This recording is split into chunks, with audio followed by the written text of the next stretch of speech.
Welcome. Hi, I'm Mikki, and this is Mikkipedia, where I sit down and chat to doctors, professors, athletes, practitioners, and experts in their fields related to health, nutrition, fitness, and well-being. And I'm delighted that you're here.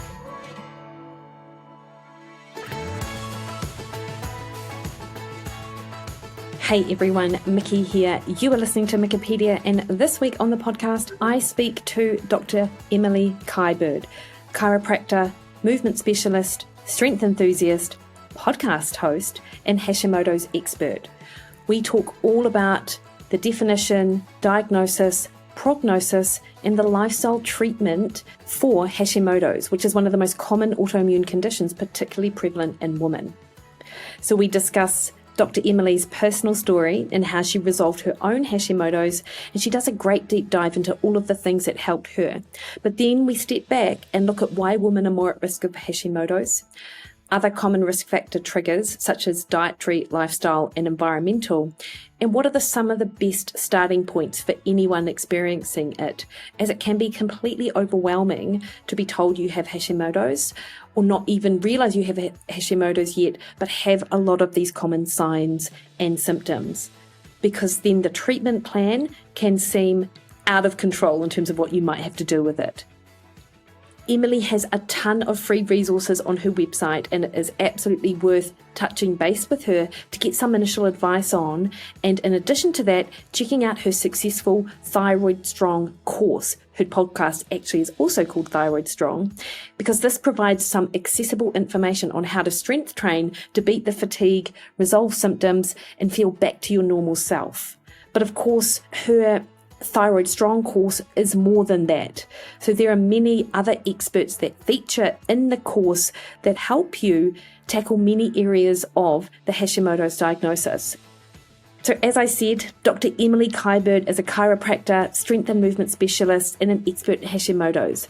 And her mission is to optimize every patient's health in order to empower them to move smarter, stronger, and pain-free. She has had over 12 years of chiropractic experience and has predominantly worked in person with people till shifting to an online platform post-pandemic. And she's worked extensively with people from all backgrounds, from the corporate executive to celebrities, and from professional athletes to weekend warriors. And it is fair to say she is one of the most sought after people in her area of expertise, because she uses her combined medical knowledge with health and wellness factors to create programs that can tackle issues of pain and fatigue and help individuals to get back their strength and their health. I have linked both Dr. Emily's website to this, the notes of this podcast, and also her podcast Thyroid Strong to the notes, so you can easily find out where to find Emily. And she's a wealth of information. Absolutely follow her on Instagram too.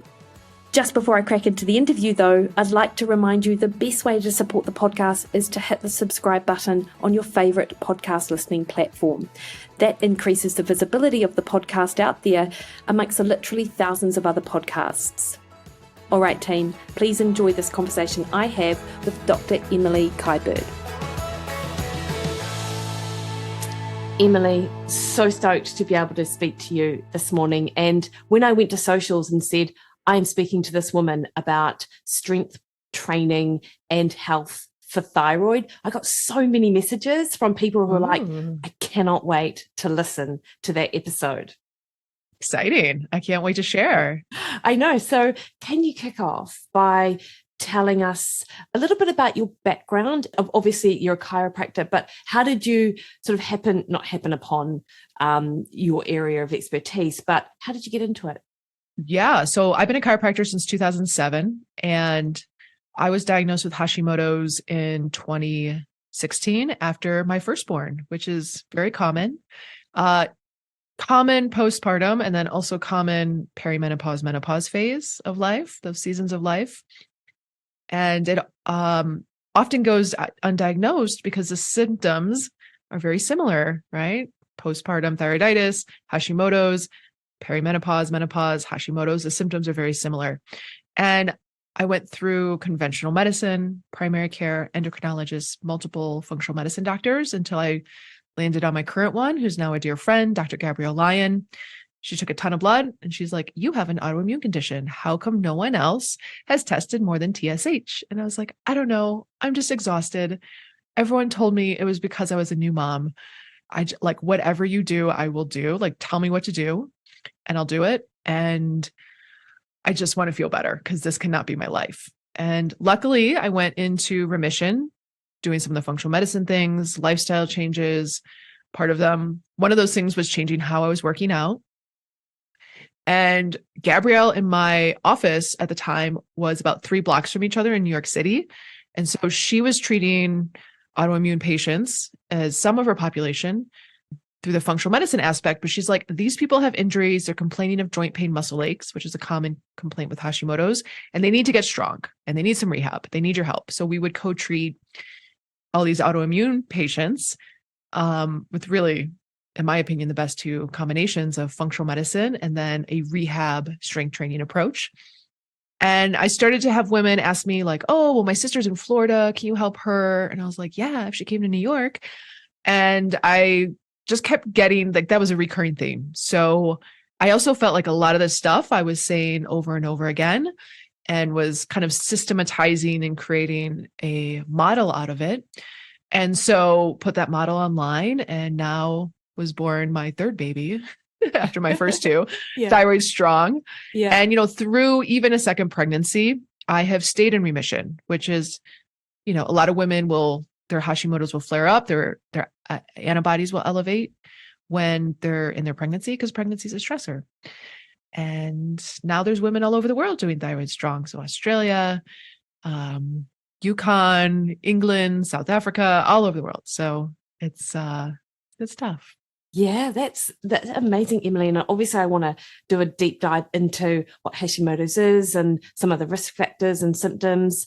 One of the first things I want to ask you about is just what you said around pregnancy and perimenopause and menopause as being sort of at-risk times for women. So what is it about those times that, is it people who are susceptible to autoimmune will flare up, or is it something about those times of life which make an autoimmune condition more likely? Like, what is it? Yeah, I think there's 2 pieces to that puzzle. One is hormonal changes, right? Pregnancy, menopause, to the biggest, other than puberty, to the biggest hormonal shifts in life. And also stressful times in life, pregnancy, as I said, as a stressor.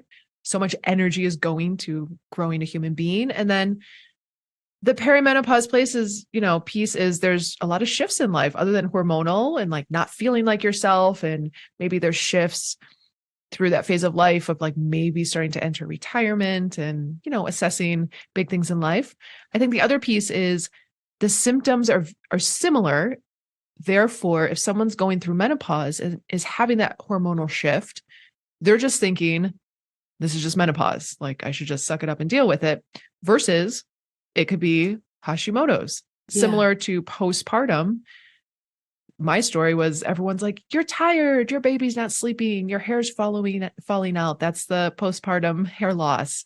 It's hard to lose the baby weight, like, all the things. So I was like, all right, I guess this is normal, versus maybe starting to look deeper into like, oh, maybe there is something else going on. So I think that's kind of 2 parts to the puzzle. Yeah, so interesting. So first, can you tell us what is Hashimoto's actually? Because I think there'll be people who just might not have even heard of the term sort of before. And let's start there. Yeah. So Hashimoto's is an autoimmune condition where your body is attacking your own thyroid gland. Your thyroid gland is this little butterfly-shaped gland on the front of your neck and releases hormones required for every metabolic process in the body. Like every cell needs thyroid hormone. But your body attacks your thyroid gland as if it were a bacteria or a virus or some other foreign body. Women are 3 times more likely than men to develop Hashimoto's. Part of Hashimoto's is hypothyroid, so an underactive thyroid gland. So everything kind of slows down, like your skin gets dry, your hair gets brittle, your nails get brittle, you get constipated, depression, anxiety, fatigue, everything kind of slows down due to that hypothyroid component. 90% of people who have hypothyroidism have Hashimoto's. Wow. I did not realize it was that big. Yes. And about, at least in the States, there's about 20 million women diagnosed, but those are just the ones diagnosed. Many women go through multiple doctors, sometimes get undiagnosed for 10 years, but have the symptoms, but don't get diagnosed. So, and autoimmune conditions are more common these days than they were 20, 30 years ago. So a couple of questions. One is, how do you diagnose Hashimoto's? So labs. Yeah. So drawing a full thyroid panel, checking for thyroid antibodies. There's two different thyroid antibody tests. One test to see if there are thyroid antibodies attacking your actual thyroid gland. And then one checks to see if there's antibodies attacking the thyroid hormone circulating through the blood. So some people will say, oh, well, I got my thyroid taken out, so I can't have Hashimoto's. I don't have a thyroid gland. Well, you can still have Hashimoto's because you can still have antibodies attacking the thyroid hormone circulating in the blood. So, there usually your TSH, your thyroid stimulating hormone, will start to go up. So that's a sign, along with thyroid antibodies. And then if sometimes women will experience swelling in their thyroid gland, so they'll get an ultrasound to see if there's any nodules. Some symptoms of that could be literally pain on the front of your neck around your thyroid gland, looking like you have an enlarged thyroid gland, or sometimes if you swallow, some women will experience a clicking sensation, probably because there's inflammation of their thyroid gland. Okay. And so it's interesting that when you were investigating the sort of the reason for why you were feeling so terrible and your doctors were only testing TSH, why is it that they don't do a bit of a deeper dive? Because the markers that you mentioned, like TSH, the thyroid antibodies, at least one of them I know can get tested in the lab tests. Why aren't people doing a deeper dive, particularly if it's on the rise? That's a good question. I think conventional medicine has different ranges, and for a fuller picture, you have to know what to do with those data points. You know what I mean? And you don't know what to do with the data points other than just medication and sit and wait. Like if you don't have other recommendations, maybe you won't test more. I mean, the typical test is TSH or TSH, T4, TPO antibodies. Yes. But if you go into a functional medicine doctor, they're going to check TSH, T3, T4, free T3, free T4, reverse T3, yes, and then the 2 antibody tests. So it's like a more comprehensive picture. And then the functional medicine doctor's thinking, well, I know that women with Hashimoto's can also have elevated inflammatory markers. Yeah. So then they're going to check inflammatory markers, and they're going to check cholesterol because they know that cholesterol can be elevated with hypothyroidism. And they're going to check ferritin and a full iron panel because they know that 50% of women with Hashimoto's have anemia. So if you're struggling with fatigue, you also want to rule out anemia. So I think it's just having the time to look at someone as a full human being versus, my primary care appointments are like 5-10 minutes. And I've actually, one of my primary care here in Colorado, she's like, I've actually taken the functional medicine course from Institute for Functional Medicine. I was like, that's amazing. She's like, yeah, but with, the healthcare system, I don't have time to break it down. Like to take an intake with that depth would take an hour to an hour and a half. She's like, I don't have that time because of how our visits are billed. And I don't have the time to then get that information and recommend supplement protocols. She's like, I just don't have the time and it doesn't get paid by insurance. So I don't do it. But she has the knowledge. Yeah. But do you know how frustrating that must be for her to be sitting there in these appointments going down one path, feeling like there's a real barrier to another way of doing it. And I think it's just, not this is a discussion about your primary care doctor, but it's almost like she'd have to make a decision, right? Actually, I need to let this stuff go and take a chance and do this stuff if I'm going to utilize that information. Yeah. Yeah. And, a lot of functional medicine doctors don't take insurance. So they're seen as very expensive, but the benefit is they do get to take the time to dive deep into potentially some inflammatory triggers or things that are causing inflammatory load on the body that could be triggering the autoimmune. Because, Hashimoto's has a genetic component. Like my mother has thyroid issues, my sister has thyroid issues. Then there's the leaky gut component, like things passing through your gut lining that shouldn't, that then create an autoimmune response. And then there's environmental triggers. To deep dive into environmental triggers is a very deep history. Yeah. So interesting. Emily, you mentioned TPO antibodies, which is what we can get here. Is that the antibodies that sort of signal attacking the thyroid tissue, or is that the thyroid antibodies in the blood? Yeah, I think that one is attacking the TPO is attacking the antibodies, is picking it up in the blood. Yeah. Okay. Interesting. And I mean, this is slight tangent, but I am quite interested. Reverse T3. What does that tell us? Yeah, it's like the anti T3. So I am not an expert in blood work, but I do know what my functional medicine doctors order. Amy Horniman would be she has so many resources on she's very big into testing reverse T3. Yeah. One of the things about reverse T3 that I do know is that it gives a very brief snapshot of what is going on with that laboratory marker. So some conventional medicine docs don't see it as useful because it's such a brief kind of snapshot. And sometimes it doesn't get covered by insurance. And sometimes it takes a long time for the lab to get that back. So why test it if it's going to take 2 weeks to get that marker back? Yeah. Okay, interesting. Because I've also seen that so here in New Zealand, when we go to the doctor, you basically get TSH. You really have to, and T4. You have to push for T3. I don't even know how useful that is, to be fair.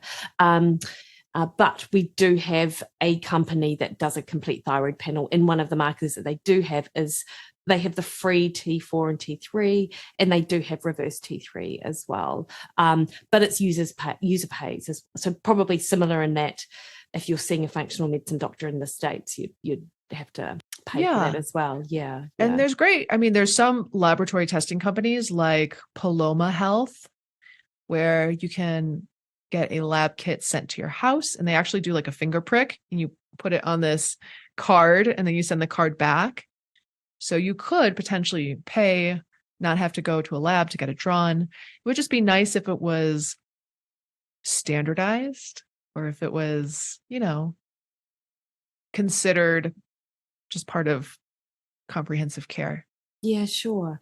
And Emily, any reason why autoimmune is on the rise, or Hashimoto's is on the rise, and women being more susceptible? Is it because we have these major shifts across our life cycle with pregnancy and perimenopause? Is that the reason why it's much more common in women, do you think, or do we just really not have intel on that? Yeah, I think it's more common in women because of those hormonal shifts through our life. I think it's on the rise because there's more load on the body. So some examples would be pesticide exposure can create inflammatory response. If you grew up near a golf course or even railroad tracks get sprayed with pesticides once a week. There's, more chemicals in our food that we can't control. And I think there's more, I think the way we build our homes has changed over the years. So water damage that could lead to mold or mycotoxins, can hide behind walls, things in our water, like heavy metals in our water. So I think all those little factors that we're always getting exposed to, I just did a heavy metal test, and I don't eat sushi, and I don't eat, fish that are high up on the food chain because they are potentially higher in heavy metals. And there's still traces of mercury and lead that got picked up on the test. It's not massively elevated, but in an ideal world, there would be none of that, but obviously it's coming from somewhere. So I think we're just getting more environmental exposure. I also think our foods are not foods anymore. Even if we're on the gluten-free, a lot of women feel much better gluten-free, dairy-free, sometimes on a autoimmune paleo protocol, which we can talk about.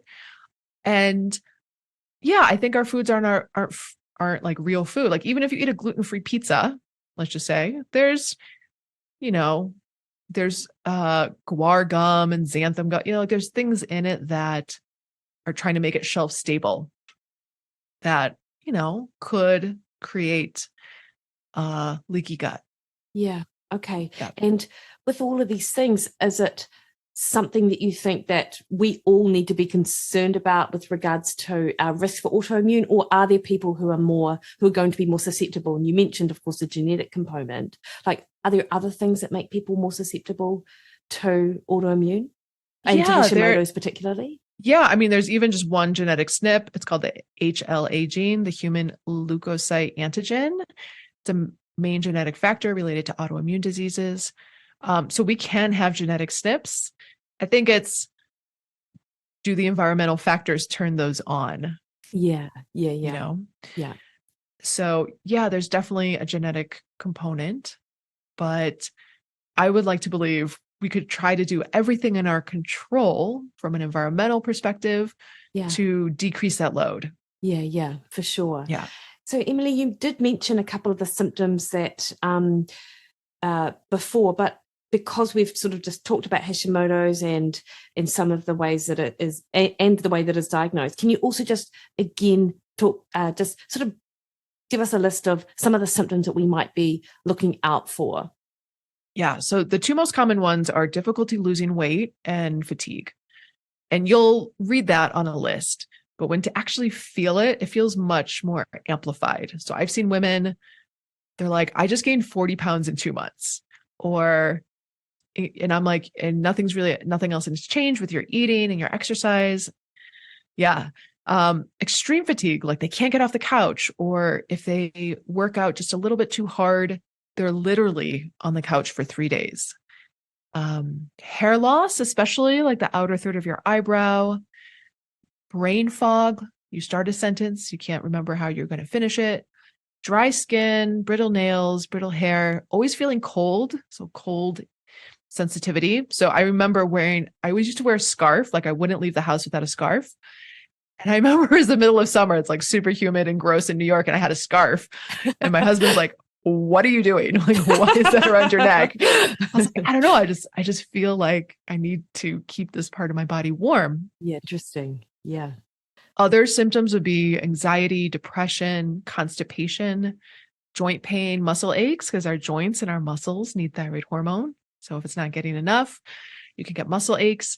And for that piece, it's really muscle aches and joint pains that move around the body without any sort of clear mechanism of injury. Oh, interesting. So when people would come into my office with frozen shoulder syndrome, I would ask them, have you had a thyroid panel? Have you checked your antibodies? Because a lot of women with Hashimoto's, especially during menopause, can get frozen shoulder. Every cell needs thyroid hormone, and that joint pain and muscle aches that move around the body. So like one day it's their shoulder, 2 days later it's their knee, the next day it's their ankle, but they didn't fall, they didn't trip, they didn't, there was no clear mechanism of injury. And usually my first kind of thought is like, okay, so how's their thyroid doing? And then have they been, exposed to Lyme's disease? Okay. Yeah. Interesting. I know I talk to so many women who have frozen shoulder, and they have a frozen shoulder and then and I'm not sure how, but it sort of resolves itself. But then 6 months later, they've got another frozen shoulder. Is that like super common? Right. Because it is the shoulder, because there's a contraction of the capsule where the arm bone is in the socket, but that's super common and it's super painful and limiting. Like you can't even like lift your arm to put it in your jacket or comb your hair. A lot of women can't even wash their own hair, and it's very long rehab, like sometimes up to a year, 18 months. Some women will go under anesthesia and they'll do a manipulation under anesthesia where they'll go under anesthesia and the doctor will literally like tear the tissue, like tear the capsule to break up the scar tissue And it's like, well, why is the scar tissue there? And what happens is women will do this rehab. It's like 3 times a week for 18 months. They'll do manipulation under anesthesia. They'll get better. And then 6 to 12 months, the other shoulder. And it's like so frustrating. Yet usually when those women will have an underlying thyroid issue. And if you start to get that piece dialed in, they will heal quicker. Okay. Yeah. I've seen that a lot. Wow. So, Emily, you mentioned a couple of dietary sort of things and risk factors. What are the dietary triggers for Hashimoto's? Or what are some of the things, let's say I'm diagnosed with Hashimoto's, what are the things that I need to avoid? A common recommendation is to go gluten-free, and a lot of women will feel better. And one of the pieces is there's a protein in wheat and in gluten that mimics a thyroid hormone called gliadin. So the body gets confused. So going gluten-free, dairy-free, usually low nightshades, which would be potatoes, eggplants, peppers, red peppers, colored peppers.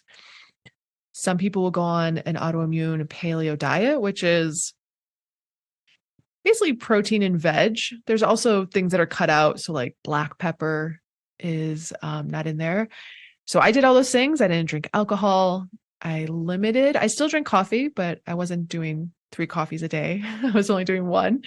And then I also went on a low histamine diet because I was having histamine issues. So I had hormonal eczema on my hand. Every time I ate, my tongue would burn, my tongue would swell up.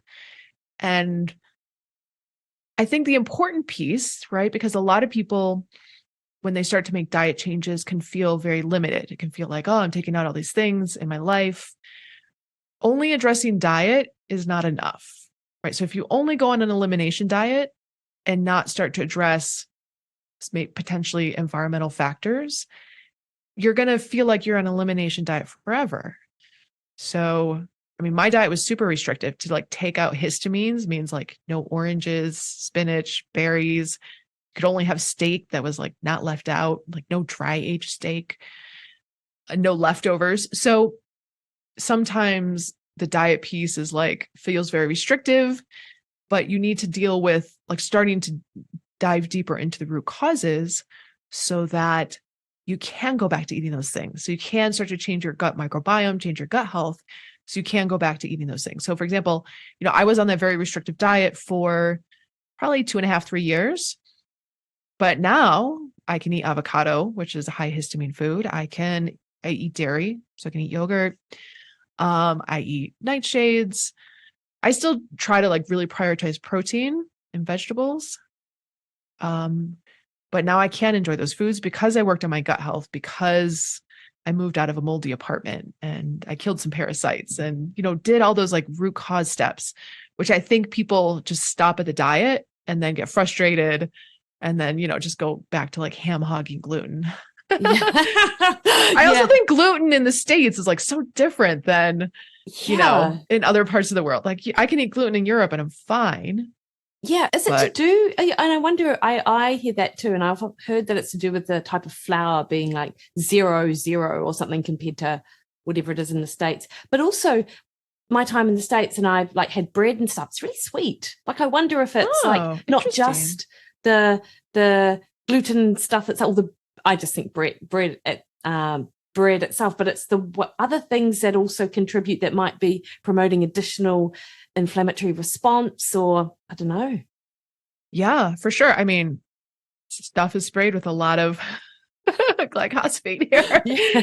Yeah. Good old Monsanto. So I think that's probably part of it. I think the soil being totally depleted of any nutrients is probably part of it. Yeah. So, and you know what? I often think about this with diet, because as you describe the type of approach that could be necessary if you're going to get on top and really heal from Hashimoto's and make yourself more resilient, I suppose.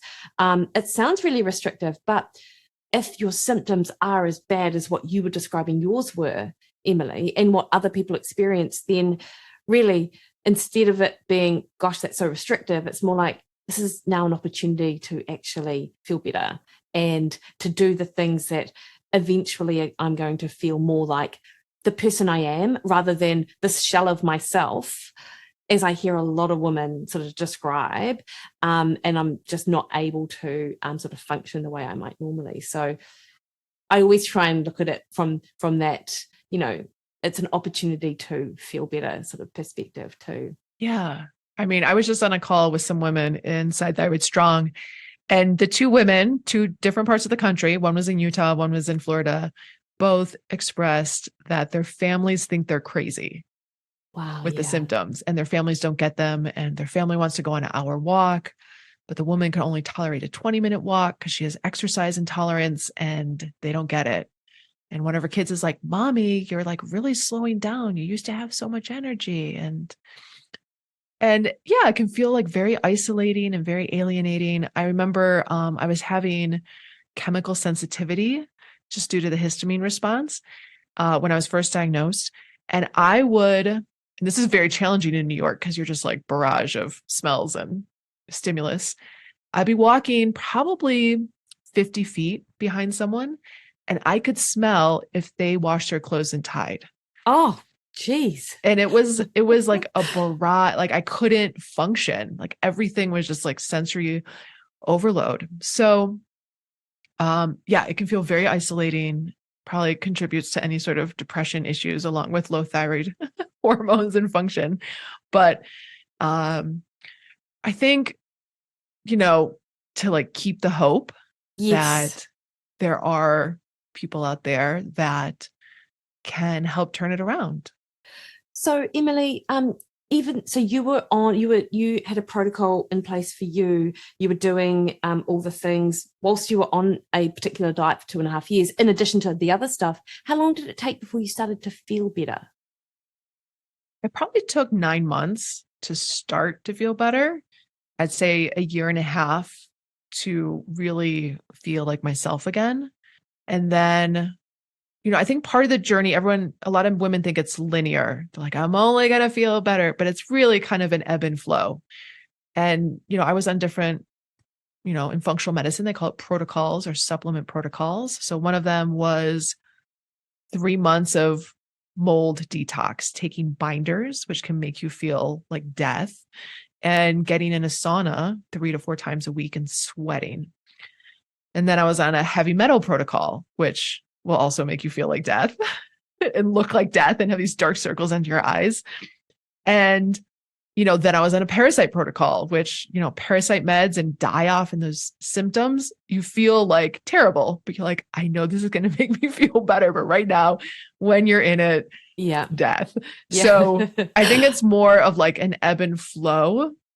But after each protocol, I was like, oh, okay, I feel a little better. I'm not waking up totally tanked out. Brain fog was better. Like everything was getting better little by little. But so 9 months, which a lot of women will think that's a long time. But if you've been sick for years, 9 months is actually probably not that long. Yeah. Yes. Such a good point. And Emily, of course, you mentioned that one of the women that you were on the call with has exercise intolerance. And of course, this is what I want to chat to you about, as well as the relationship with exercise and Hashimoto's and obviously the strength training component. First, is exercise intolerance a common sort of factor with Hashimoto's? Yeah. I mean, I think it kind of goes along and it goes hand in hand with the fatigue. Of course. Yeah. So when I think of fatigue, I think, okay, how can we boost our mitochondria to be more robust, which are the powerhouses of our cells? And exercise intolerance basically means what it sounds like. It's like you can't exercise as long or as hard as maybe you once did. Some women will experience vertigo or drop attacks or a feeling of POTS, like they feel like they're going to faint if they overdo it. Usually those women experience low blood pressure. A lot of women I've noticed with autoimmune conditions have an element of tissue laxity or hypermobility. And that translates, that's a clinical observation. I haven't found any research on that, but that does translate to the integrity of the walls of your veins. And there is research on this, especially more around kind of like an Ehlers-Danlos, which is a genetic hypermobility. But those people will have low blood pressure and they'll feel faint if they push themselves, right? If their heart rate goes up, because the veins don't have the integrity in their walls to push the blood out of their legs. And so the blood's not coming back up the body. And so their blood pressure drops and they'll have those drop attacks. They'll have that postural orthostatic tachycardia syndrome. So I've seen that hypermobility piece in a lot of the autoimmune women. I think that can contribute to exercise intolerance. So, there's different ways to feed your mitochondria, like taking omegas. Omega-3 can help with mitochondrial health, getting sunshine on your face, different supplements, vitamin D supplements, resetting your circadian rhythm. So like you're trying to wake up at the same time every day. So there's different things you can start to do that feel like little baby steps that you can integrate into your lifestyle. And I think another piece is, feeding your muscle tissue appropriately, because a lot of women, because of the hypothyroidism, have a harder time maintaining their muscle mass. So they're like, sometimes you see a woman and it's like kind of like a skinny fat appearance. Like they just don't have like the muscle mass. And so feeding that muscle tissue with resistance training and protein will also start to help them increase their resistance, their exercise tolerance. Yeah. And so when you were sick and you were sort of coming, through your Hashimoto's experience, were you strength training at the time? Was that something that you took on board as part of your own sort of treatment, and that's how you then became really interested in it and also sharing that information with others? Yeah. I mean, I had been strength training since high school for different sports, but, I think when I was in New York, I was really into the boutique group fitness scene. Yeah. It's just like different studios popping up every week. So I was doing a lot of cycling, a lot of soul cycle. Sometimes I would do doubles. It's like 90 minutes of cycling. Shane. I know. And then I would do, or I do soul cycle, and then I'd walk across the street and go to Barry's boot camp, which is like lower weights. And then you get on a treadmill and you do intervals of high intensity interval training. So, I was burning out my adrenals doing that, trying to do that 5 days a week. And I wasn't necessarily losing weight, which I was like, this is really weird. Why isn't that happening? And it was exhausting. I was exhausted on top of having an 18-month-old at the time. And I had a trainer in my clinic named Matt Semrick. He'd been a trainer for 22 years. And he kind of pulled me aside and said, this is exhausting watching you work out like this, like running out of the office to go to a spin class. He's like, and you are exhausted. Like, I know you, and you need to, like, let's do it smarter. Yeah. Did you take it on board? Were you like, when he said that, did you feel a bit confronted, or were you like, actually, he's got a point? I was like, you're totally right. I am exhausted. Yeah. I wasn't offended because he was a friend, and we were like working together every day, treating patients together. So, he put me on a resistance training program. It was like 3 days a week. And I was like, 3 days a week? That's it? He's like, that's it. And, part of that was heavier weights, long rest breaks, and starting low reps, like not starting anything over 5 reps. But the goal was to hit that perceived exertion. If you were going to do a scale of 0 to 10, 10's like, no way this weight's going to come off. Like, I can't pick it up. You want to hit like a 7 or 8. Like, that's fatigue. That's where muscle gets challenged. That's where muscle grows or maintains. So that was the goal. And it felt better. I definitely had to change my mindset but I'm not like covered in sweat and red in the face and feeling like I'm collapsed on the floor because I had such a quote unquote good workout. That was not the feeling after, but there was an endorphin release. I felt stronger. I could do the rest of my day, not have to like take a nap afterwards. So it was a big shift mentally, but it was so good for me and so good for my body. And, while dealing with all the functional medicine issues, it felt doable. I think continuing down that kind of cardio path, which, if you do a lot of cardio to a certain extent, can break down muscle tissue. If you already have a hard time maintaining your muscle mass, you want to do everything you can to preserve your muscle tissue. So, right, there's more mitochondria in muscle tissue. The more muscle you have, the more mitochondria, the more energy you have. So there's so much benefit to kind of looking at exercises. How can I feed my muscle versus how can I get skinny or toned or burn those calories? Burn those calories, right? Yeah, to lose weight, especially because, weight loss is one of the hardest, one of the biggest struggles. Instead of seeing it as like, how do I lose the fat? Because it can be very shaming and blaming and you're stepping on a scale. Like, how can I feed my tissue, like my muscle tissue, knowing that the fat will come off if I do that? Like there will be a change in body composition. And so how did that then lead to Thyroid Strong? Yeah. So, I mean, through that process was probably also giving my adrenals a break and not totally like tanking them out by doing, tons of cardio was, weight was coming off. I was dealing with different environmental issues and had more energy. My eczema got better. My tongue didn't burn every time I ate. My chemical sensitivities got better. And I was doing that with the women in the clinic, co-treating them with Gabrielle. And so turned that into Thyroid Strong. And there's definitely, it can sound basic. It's like, okay, lift heavier, less reps, take a longer rest break than I do.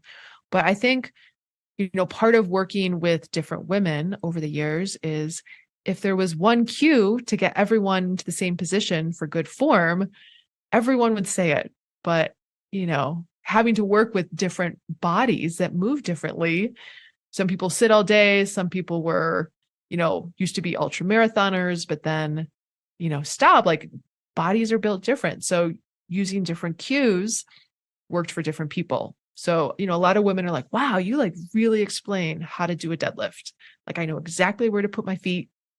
I know where my toes go. I know where my knees go. It's not just like step up to the kettlebell, sit your hips back, grab the bell, stand up. It's like, when do I breathe? How do I breathe? How do I exhale? When it starts to get heavier, how does that change? And part of being, looking at bodies from a movement and rehab perspective, like not a lot of people look at an autoimmune person and look at how they, like you go to your primary care is not going to be like, oh, you have Hashimoto's. Let's watch you walk down the hall. Let's watch you see it. Like, see how you pick up a barbell deadlift. Like that doesn't happen. And that clinical observation of seeing a lot of women with hypermobility, you don't want someone to stand up and then just hyperextend their knees and jam into their joints, right? You want them to learn how to foot dial. You want to learn to squeeze your glutes, how to engage your quads properly, how to like make sure you're not driving through your hips too much so you don't crank on your SI joints and your low back. So that was a big piece from a rehab perspective, and also watching how babies learn their movement patterns and hit their milestones and applying some of that knowledge to Thyroid Strong, like how you warm up. Like we don't use foam rollers. We don't stretch. We do like a very specific neurodevelopmental movement pattern to stimulate how we learn those movement patterns as babies. So, and then we work out. Yeah. Yeah. And then I imagine that, the way that you describe the fatigue and the exhaustion and the exercise intolerance, that actually something like Thyroid Strong is actually awesome for a lot of people who would love to train, but are currently not seeing the results or getting the same sort of enjoyment from it because it hurts too much, because they're so exhausted and fatigued, and because it's just almost too much for them. So something like Thyroid Strong, therefore, enables them to get what they want from their exercise, but also know that they're doing themselves a favor. Yeah, I just had a kettlebell trainer go through Thyroid Strong, which I was like, girl, you know kettlebells, you like teach other people how to use kettlebells. Yeah. And she's like, some of the cueing in the course I've never heard before, and I loved it, and I'm going to use it with my clients. And she shared her exact verbiage, I don't remember, but she's like, you feel so held. Like you're not going to injure yourself, especially because like if you've never picked up a weight before, kettlebells can be very intimidating and scary, and the gym can be scary. I still find the gym intimidating when I walk into a gym. Even though I like to like deadlift really heavy, I'm like, okay, all these dudes everywhere. She's like, yeah, you just feel so held, like you're taken care of with the attention to detail of the setup and the programming. And coming from another kettlebell trainer who's trained people for over 10 years, I was like, wow, girl, like, thank you. Yeah, that's awesome. Yeah. That's great. So can you actually just talk through what Thyroid Strong actually is? So how long is it? What frequency is it? What any other components in addition to obviously the kettlebells and the exercise piece? Yeah, there's a 6-week program, and then there's a 12-week program, depending whether have touched a weight before or not. All right. So if you've never touched a weight, it might take like 12 weeks to kind of start to feel like really comfortable. Workouts are 3 times a week. Beginner workouts are 15 to 20 minutes. The more intermediate workouts are 25 to 30 minutes. Because what I don't want is someone comes to it and what could happen is that feeling of exercise intolerance, or this feeling of like a Hashi flare up, like someone's had their symptoms managed. They're kind of in a good place. Everything's not like 100%. And then they overdo it. And then they feel like they have the flu, they're extreme fatigue, they feel like they can't get off the couch. So it's programmed in a way so that we try to avoid that feeling or any sort of joint pain. And then there is one of my friends, Allison Morris. She has a blog, Food by Mars. She does autoimmune paleo meal plans. So there's a 6-week meal plan with like breakfast, lunch, dinner for 6 weeks, which is pretty incredible. And then there's a bunch of interviews with different functional medicine doctors. Over the years, I've learned so much. I'm like in the middle of Institute for Functional Medicine right now myself, going through their course, but it's like a 2-year course. And I just wanted to bring on other people who were experts in their field to share that knowledge, because a lot of women come to the course and they are, for example, a woman who was in Utah earlier today, she said, my primary care is a 200-mile drive for me. Wow. And I was like, I'm assuming that's like your endocrinologist as well, like, because she's so remote. So to have access, it's not like she's in New York City and there's functional medicine doctors, in each part of town. So I think it's important to just have the knowledge to ask the better questions, like to start to kind of like what you were saying is like TSH, T4, TPO, that's kind of the norm. You have to kind of be like, hey, can you also order? Right. But you knew to ask that question. So I brought on different functional medicine doctor friends. So Gabrielle Lyon talks about how to eat to lose weight with Hashimoto's. Ralph Esposito, who's currently the head of research for Athletic Greens, and he does a lot of research for Andrew Huberman and Peter Attia. He does a talk on adrenals and supplementation. And Ann Shippey talks about, she's in Austin, she's a medical doctor. She talks about mold and mycotoxin exposure. And then I have Jill Krista, who's a naturopath up in Minnesota. She talks about mold from more of a naturopath approach, where she doesn't use binders unless, absolutely necessary. So there's probably 12 modules of those. There's one with Alan Hopkins. He's a medical doctor, also in Austin, talks all about labs, like way better than I could ever talk about labs, because he owns a lab company called Your Lab Works that you can order your own labs. So I felt like that was an important piece. That could be a whole course unto itself, but it's the bonus section because, like I said, I think women asking better questions and just educating themselves just so much more power as they are in their Hashimoto's journey.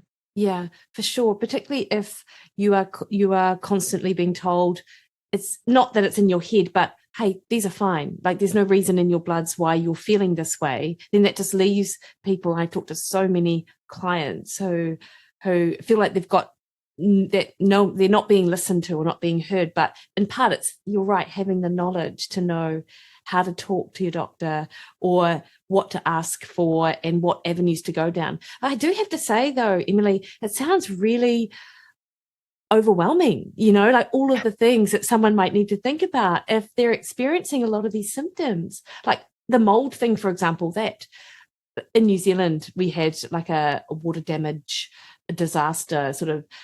We were made aware of it, like all the houses that were built in 1990 suddenly realized in the year 2000 that they all had water damage, so you've got all these people living in houses like this that would cost hundreds of thousands to fix up. But then like people who live in like university towns, the houses that they live in, they just smell musty and really moldy. Like I always think when someone talks about mold, like that's a tough nut to crack for so many people.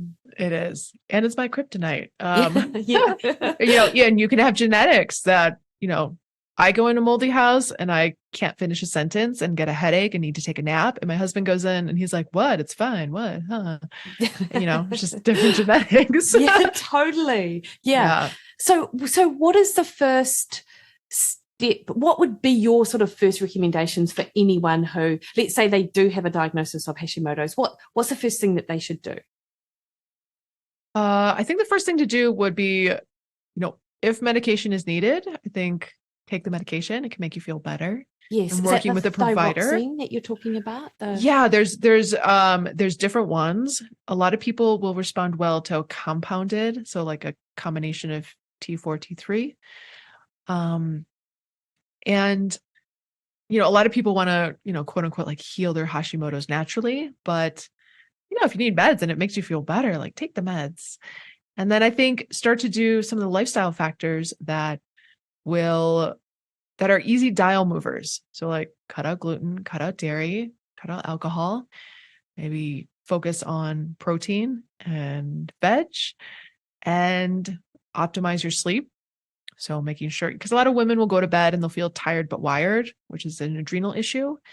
And resetting your circadian rhythm. So waking up at the same time every day, getting light on your face, direct sun, not through a window, first 30 minutes. Ruling out any sort of sleep apnea. So getting a sleep study, and then starting to change how you're working out. Like do the basics, right? Like how am I eating? How am I working out? Like moving my body, and how am I sleeping?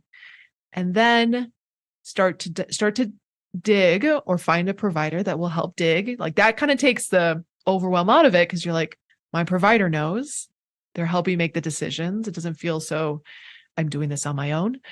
To start to dig into any sort of environmental triggers or help healing a leaky gut, taking certain supplements. And that's what I would start with. It's like, do the things that are within your control.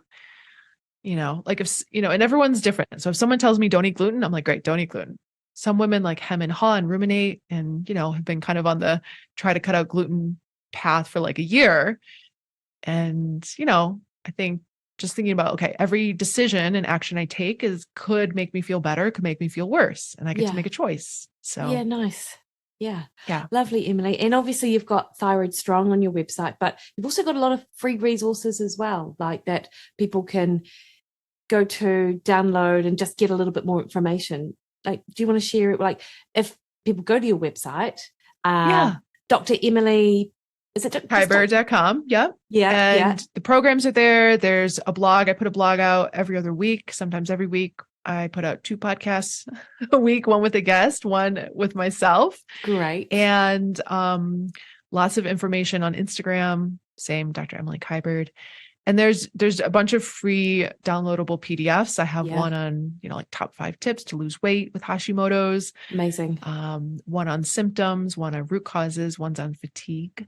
So those are all on the website. And I think just trying to put as much helpful information out there that someone with brain fog can digest easily. Love it. Yeah. It's one of my goals. Yeah.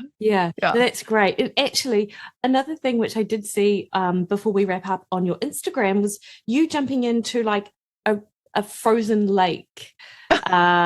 So cold water immersion, is that something that's helpful for, I know it's helpful in general, but particularly Hashimoto's, or what do we know about that in the thyroid? Yeah, there's one research paper out there on it, and it's actually it's cited in that post, in that reel.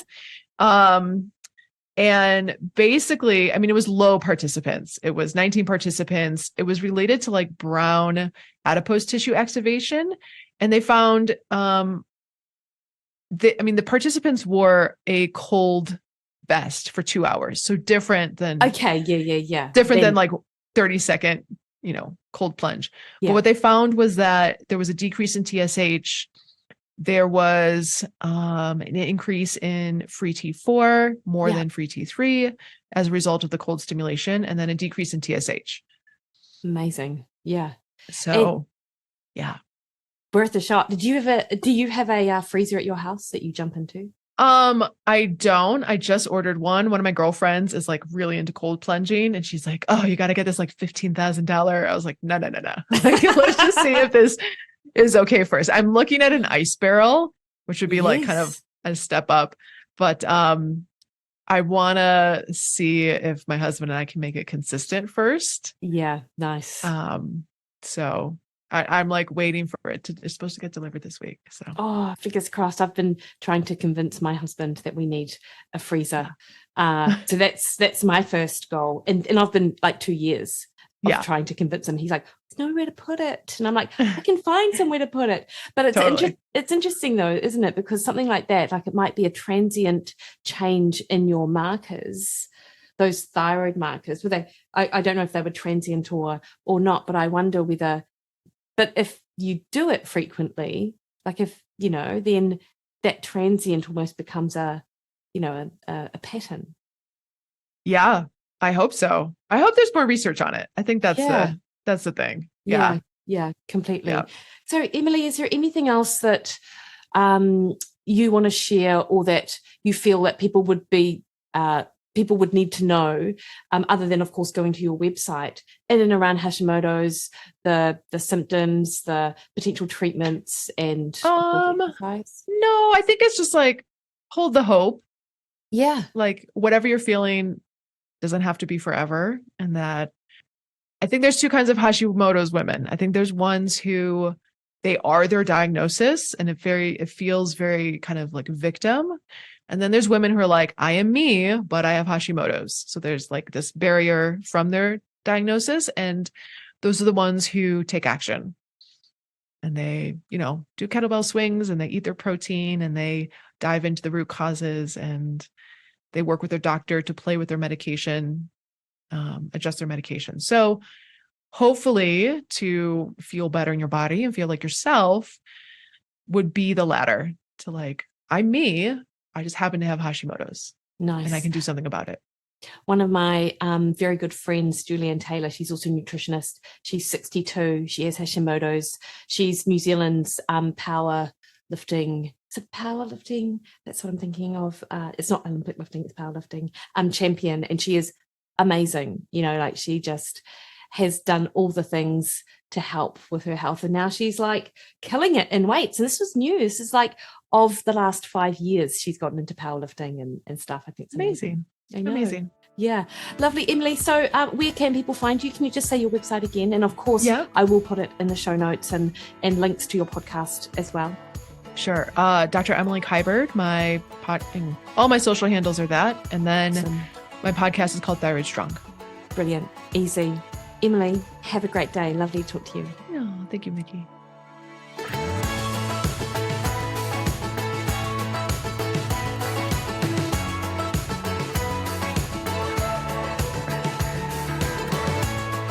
Alrighty, hopefully you enjoyed that as much as I enjoyed doing it. And Emily actually is a member of the same business group that I am in, which I was so excited to discover because I was such a fan of her work. And as I said, you can find dremilykiberd.com, her website, it's in the show notes, along with a link to her podcast, Thyroid Strong. All right, team, next week on the podcast, I'm speaking to Charles Price, all about bone health. You know I'm big on that right now. Until then, though, you can catch me over on Facebook at Mikki Williden Nutrition, over on Instagram and Twitter at Mikki Williden, or head over to my website, mikkiwilliden.com, sign up to the Recipe Portal Access, where for $12 a month you get my weekly email, access to over 900 recipes updated on a weekly basis, and the opportunity to pick my brain on anything nutrition related through our online messaging platform. And get to join our Facebook group. I've actually just come from doing a live in there now, answering awesome questions related to where does body fat go when you lose it? And what shall I do for osteoarthritis? And what is my take on whey powder versus whey protein isolate powder? So you get answers to all of those questions and your questions in my Real Food Nutrition Facebook members only group also. All right, team, you have a great week. Talk to you soon. Bye.